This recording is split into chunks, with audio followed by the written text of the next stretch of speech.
Come along with me as I set up for fall. I love orange and turquoise together, and there's even a secret pocket in the back, so stay tuned for that. Hi there, it's Kara from the Hooting Pirate, and I'm so excited because we are decorating my planner for fall. Fall is my absolute favorite season. It's sweater weather. I love sweaters.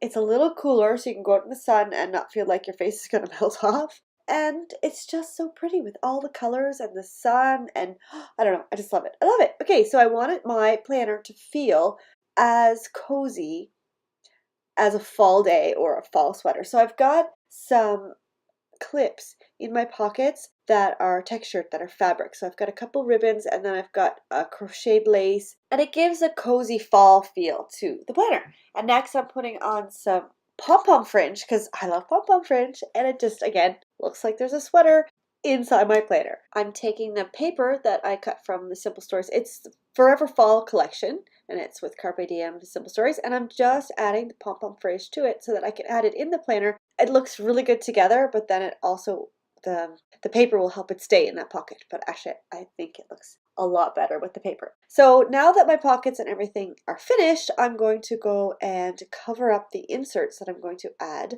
to the planner for fall. And I did two different methods here. I left the paper 12 by 12 glued on the cover and then cut it down, and I don't find one of them works better than the other, but I did want to show you two different methods. You can try both and figure out which one works best for you. Here I'm rounding the corners because I always round corners, and the inserts are already rounded anyway, so I'm just rounding the corners basically to match. And the other method is cutting the paper first and then gluing it down, using the insert as a guide to get the right size, and then gluing the insert to the paper. So then once I've got all my inserts finished and covered and pretty, I'm going to decorate them to make them look even better. I decided to use one of the cut apart sheets and use the cards as sort of the base of the decoration for each of the inserts. So I cut out a couple and then decided what insert they look best on, and then that fox, come on. He's just so cute. I love him. He's my favorite. It's my favorite. There are quite a few cut apart sheets in this collection, and the ones I'm choosing for the covers are the 2x3 and the 3x3. This pumpkin's really cute. I love the black and white.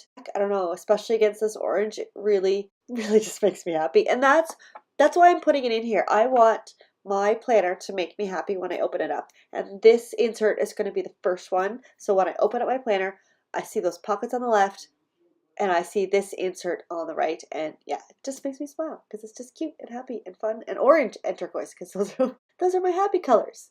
All right, so I've got a little bit of decoration going on. I've got a chipboard wreath and a chipboard heart and that little die cut pumpkin. There are so many cute things in this collection. It was hard to narrow things down. That acorn, all the acorns, because they all have such cozy autumn patterns to them. They're really pretty. And then I love having these words and spreading them out over my designs. It just adds a little bit of fun. And I like how the white will break up all that color.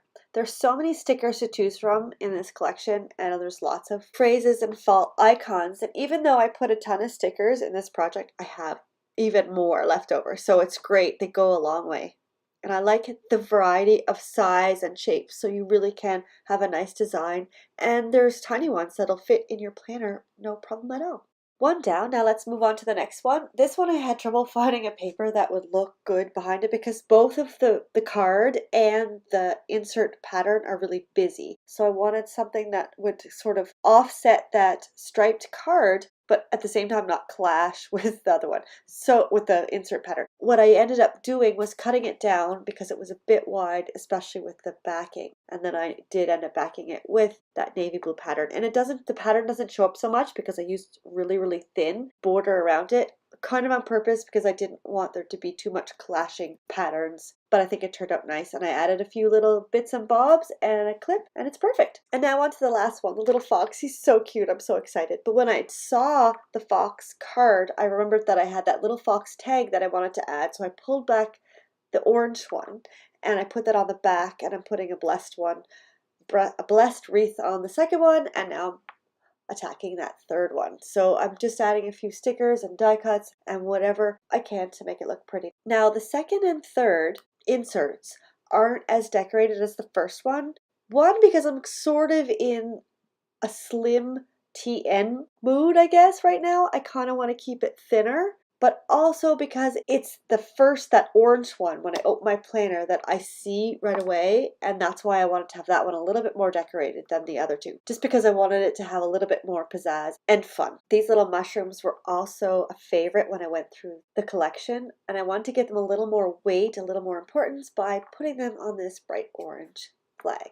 I had a little trouble with the rest of the decoration because I couldn't find something that I liked to go with the mushrooms. I wanted the mushrooms to be the focal point, but at the same time I wanted to add something else to the flag. So I ended up going with this little tag sticker labely thing and then cutting up some words. It didn't fit as a phrase, so I cut it up into individual words, and I stuck them on, and then I added some more at the top and across the card, and then I added a few more bits and bobs, as many as I could fit on because there's so many pretty things. And I did have trouble narrowing things down because there's so many pretty things in this collection. I can't get over it. I love it. I love it.